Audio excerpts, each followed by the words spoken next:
Hello, my name is Minami McCartney, and this is Deborah Woodville. Hello and welcome to our video production, Colour vs. Taste, where we explore the sensory links between what we see and what we taste.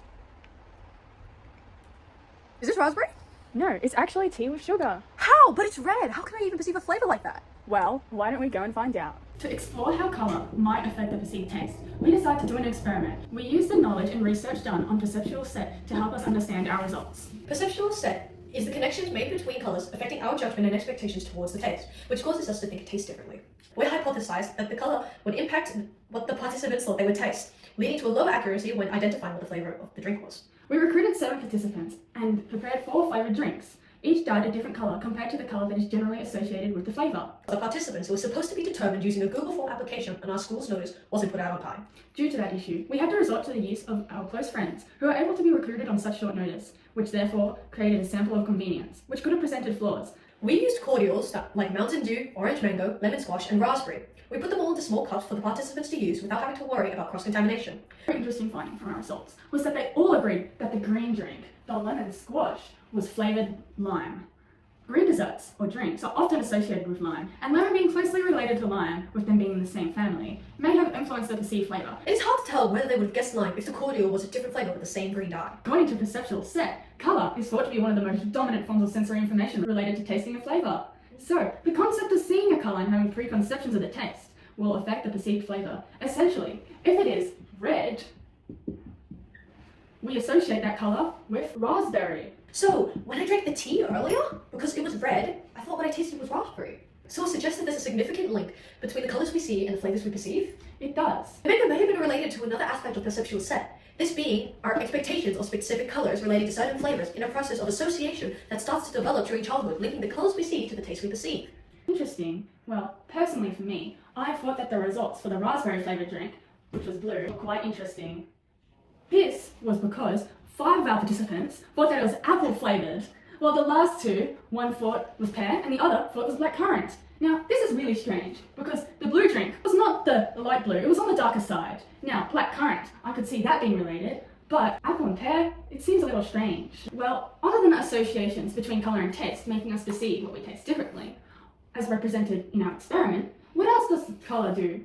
Well, it allows us to tell if the food or drinks that we're going to eat and consume will make us sick. Look at these 2 pictures of an American steak dinner. Which one would you eat? Well, I'd probably eat the one here. Why? Well, the other one looks very not good. I mean, the steak itself is blue, which is probably not a good sign, and green chips, that makes me think that they're probably moldy. And while I don't like peas, the ones that are red probably aren't as good as the green ones. I think many people would agree with you. What do you mean? In a well-known study from 1973, John Wheatley, an American food researcher, put this to the test. He organized an experiment with several participants and served them a steak meal exactly like this one. Oh, what did he find? Well, first, he started with a dim lighting condition in the room, which made the meal appear to seem normal and fine, and the participants said the meal was good. Then, halfway through the meal, he turned the lights back on to the regular lighting condition, and the participants saw the weird colors of the steak and reported a loss of appetite, and some even felt sick. So, upon seeing the blue steak, they became sick because it related to Mold. mold? Yes, mold. Correct. This is seen quite often, as our sight and memory allows us to determine the ripeness of a fruit, the freshness of a vegetable, or how delicious the food in front of us may appear to be.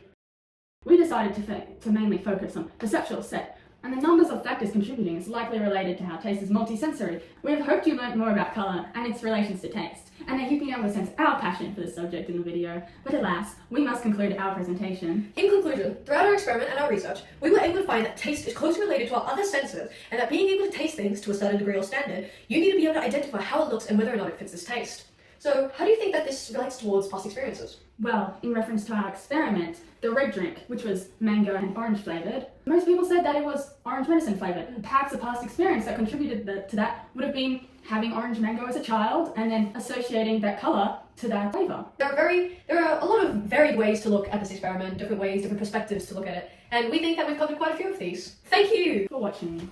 Now, we'd like to thank our teachers, Dr. Trapani and Mrs. Auntie, who not only submitted our application and supported our scientific research, but also helped us organise our experiment and gave up their precious time to help us achieve our goals. We'd also like to thank our psychology teacher, Ms. Dixon, who supported us and provided us with resources that we wouldn't have been able to have otherwise.